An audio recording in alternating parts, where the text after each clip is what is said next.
So today we will start a new chapter which is solving a biological problem. हमारा जो पहला unit था वो था इंट्रोडक्शन टू बायोलॉजी। बायोलॉजी में हम सिर्फ लिविंग ऑर्गेनिज्म को स्टडी नहीं करते कि ये फलाना लिविंग ऑर्गेनिज्म है, इसकी क्लासिफिकेशन, इसकी फंक्शन और इसकी एनाटॉमी। इसके अलावा हम बायोलॉजी में प्रॉब्लम्स भी स्टडी करते हैं। जो प्रॉब्लम्स ह्यूमन को फेस होते हैं वो भी हम बायोलॉजी में स्टडी करते हैं और उसकी सोल्यूशन जो है वो फाइंड करते हैं। तो वो प्रॉब्लम जो है जो बायोलॉजी सॉल्व करती है वो है डिजीज। जितनी भी बीमारियां हैं और उनका इलाज है, तो ये हमें बायोलॉजी की थ्रू, उसकी स्टडी के थ्रू हम उसे फाइंड आउट करते हैं। और इसके लिए जो मेथड यूज होते हैं इसे हम कहते हैं साइंटिफिक मेथड। हमने साइंस की डिफिनीशन इस तरह की थी, science is study of world through observation and experiment.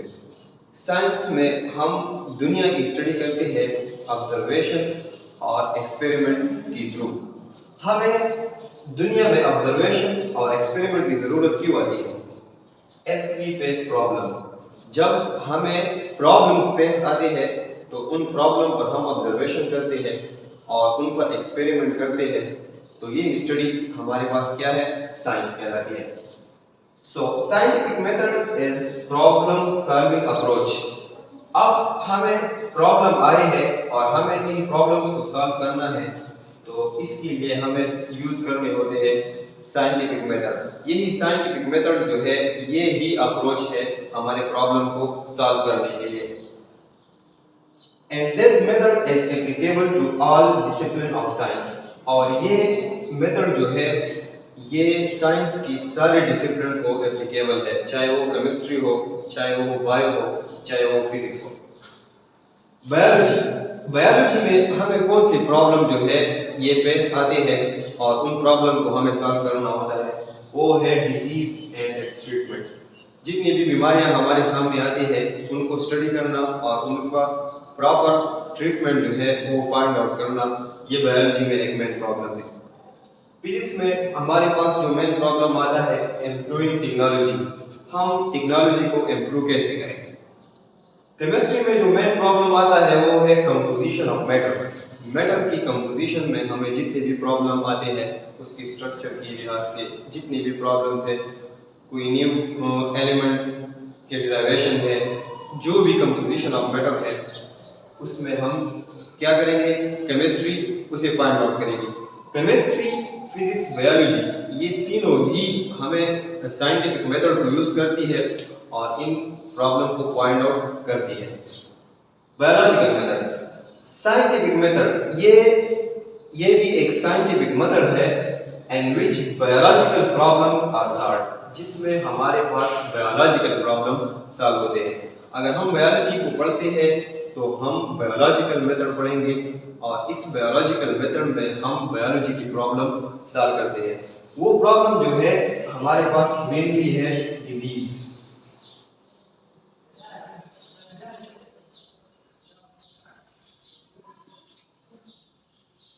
Disease and it's treatment, ये मेनली बायोलॉजी में हमें प्रॉब्लम्स आती है, तो हम डिजीज और उसकी ट्रीटमेंट और उसको फाइंड आउट करने का प्रॉब्लम जो है ये किस तरह सॉल्व करेंगे, ये हम इस चैप्टर में पढ़ेंगे।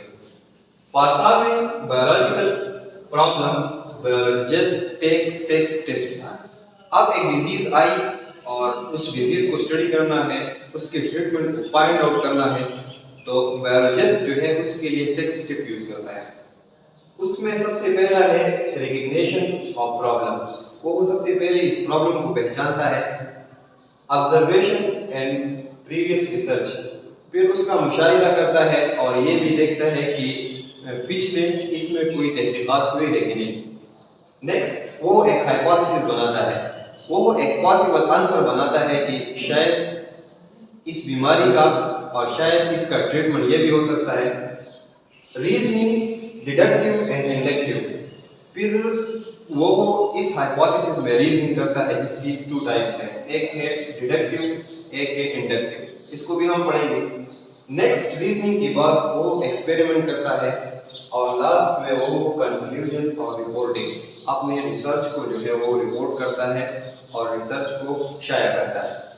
तो यही है साइंटिफिक मेथड जिसको हम हर एक को वन बाय वन स्टडी करेंगे और ये हम जानेंगे कि हम बायोलॉजी में प्रॉब्लम्स को इन मेथड के थ्रू कैसे सॉल्व करेंगे।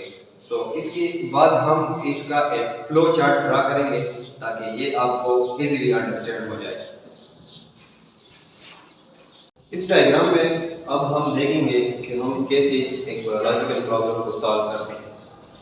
अगर हमारे पास एक बायोलॉजिकल प्रॉब्लम है, इसका मतलब ये है कि हमारे पास है डिजीज, एक बीमारी है। ये हमारे पास क्या है? एक बायोलॉजिकल प्रॉब्लम है, इसको हमने रिकॉग्नाइज किया एक पार्टिकुलर टाइप ऑफ डिजीज है। फिर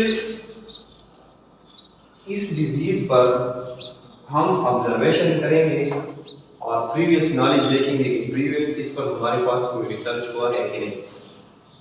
इसके बाद हम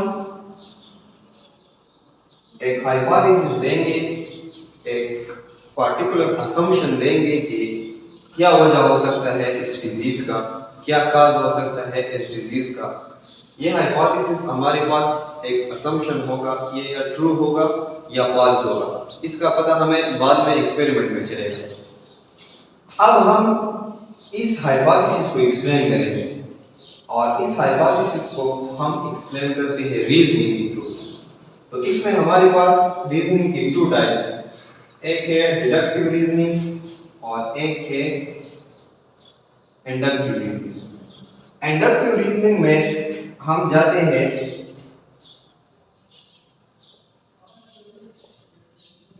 स्पेसिफिक टू जनरल।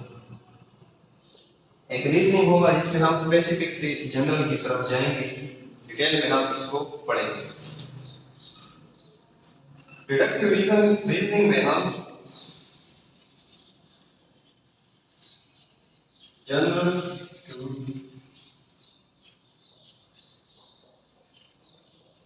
स्पेसिफिक की तरफ जाएंगे कि जनरल टू स्पेसिफिक में हमारे पास इस प्रॉब्लम के लिए क्या रीजनिंग हो सकता है।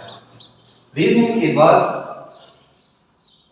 हमारे पास आएगा एक्सपेरिमेंट। हमने प्रॉब्लम को रिकॉग्नाइज भी किया, इसकी ऑब्जर्वेशन भी की, इसके लिए एक प्रॉपर हाइपोथेसिस भी दिया, फिर इस हाइपोथेसिस पर हमने रीजनिंग भी किया, फिर हम इस पर एक्सपेरिमेंट करते हैं कि वाकई ये डिजीज जो है इसकी वजह ये है या नहीं, इस डिजीज की पार्टिकुलर ट्रीटमेंट ये है या नहीं। तो एक्सपेरिमेंट किया, उस एक्सपेरिमेंट का जो सारा डेटा था वो सारा डेटा हम कलेक्ट करेंगे। अब इस डेटा के एनालिसिस के बाद अगर इसने हाइपोथेसिस को सपोर्ट किया, जो हाइपोथेसिस हमने बनाया था इस डेटा ने उसको सपोर्ट किया, तो ये हमारे पास थ्योरी बन जाती है।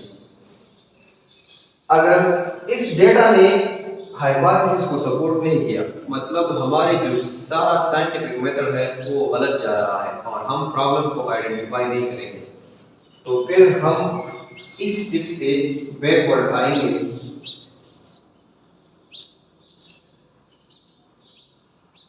और न्यू हाइपोथेसिस बनाएंगे।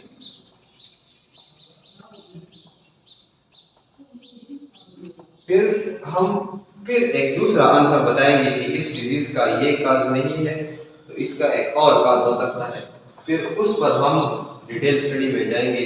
तो ये थी हमारे पास बायोलॉजिकल प्रॉब्लम को सॉल्व करने के लिए जो स्टेप्स थी। नेक्स्ट वीडियो में हम स्टेप बाय स्टेप हर एक को पढ़ेंगे।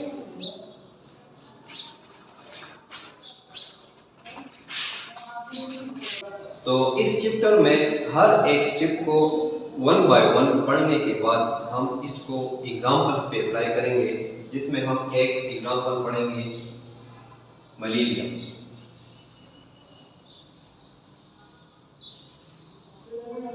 इसके अलावा इस चैप्टर में जब भी हम रिसर्च करते हैं तो इस रिसर्च के बाद हम कुछ एनालिसिस करते हैं और कुछ डेटा कलेक्ट करते हैं। तो इस डेटा कलेक्शन में हमारे पास मैथमेटिक्स यूज होता है। तो प्रीवियस यूनिट में हमने ये पढ़ा था कि बायोलॉजी जो है मैथमेटिक्स के साथ जिस फील्ड में इंटीग्रेटेड है उसे हम कहते हैं बायो मैथमेटिक्स।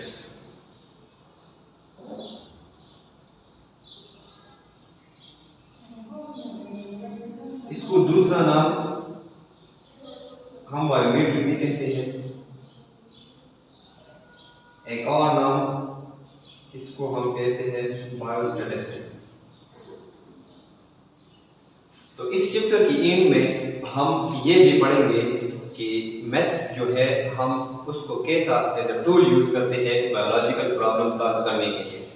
तो ये था हमारा ओवरऑल चैप्टर का कंक्लूजन, जिससे आपका एक कॉन्सेप्ट बना होगा कि सबसे पहले हम जो बायोलॉजिकल मेथड है, जो 6 मेथड है, उसको समझेंगे कि हर एक मेथड जो है ये क्या है। इसके बाद ये सारे 6 मेथड जो है ये हम मलेरिया पे अप्लाई करेंगे कि इन मेथड ने मलेरिया की प्रॉब्लम को कैसे सॉल्व किया है। इस तरह और एग्जांपल से भी इसे समझेंगे। और आखिर में हम ये भी पढ़ेंगे कि बायोलॉजी जो है ये मैथमेटिक्स के साथ किस तरह इंटीग्रेटेड है, और हमने जो ये रिसर्च किया इसकी डेटा एनालिसिस जो है हम मैथमेटिक्स के थ्रू कैसे करेंगे।